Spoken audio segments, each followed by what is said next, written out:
Good evening, classmates. Graduating class 2018, SOFBI. I'm Ken Coram, and tonight I'm going to share with you a story. And it's a story of a friend of mine named Robert. Now, here's Robert's story. Robert grew up on the south side of Chicago, and Robert was a smart kid, and he was a fearless kid. But he had bad associations. And as an adolescent, Robert fell into the gang life. And because he was smart, because he was fearless, Robert eventually became the boss of the most notorious gang in the city of Chicago. Now, as things escalated in his gang life, he went from robbery, they went to extortion, drug dealing. Eventually, it came to murder. And Robert was eventually sentenced to life in prison for the murder of 5 men. Now, let's fast forward 20 years. After 20 years in prison, Robert is now running the largest gang in the prison system. Over 1,000 men at his beckoning. Robert was the most powerful man in this prison, including the warden. Nothing happened in the prison without Robert's okay.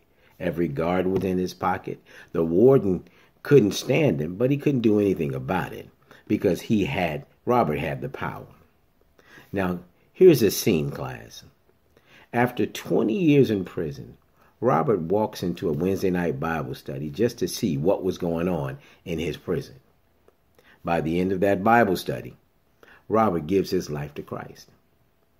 And as hard as Robert was running the gang life, he was running now for God. And from faith to faith, Robert matured as a believer. He denounced his gang affiliations, but now he was all alone. A man that ran over 1,000 men is now by himself. And the warden, who didn't like him, now was plotting to kill him. And he devised a plan to have the bosses of other gangs kill Robert.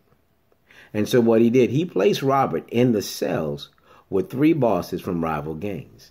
And these men vowed to kill Robert when they got a chance. Because Robert had ordered the murder of a lot of their members of their gangs. And a lot of these were their friends. And so he took the guards, took Robert, he and his Bible, and they took him into the cell. And Robert, when he saw who was going to be his cellmates, Robert walked in calmly. The guards shut the door and said, "Good luck, man," because they knew he wouldn't last overnight. Robert looked at them and said, "God bless you." And now he was in there with 3 men who had vowed to kill him.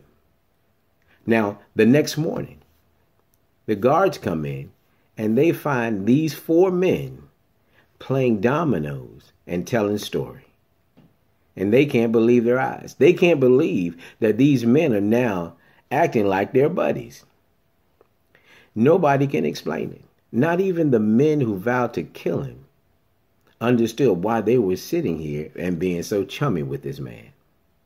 And then Robert looked at all of them and said, "It was my God who changed the heart of these men toward me. And now these 3 are my brothers in Christ." Thank you.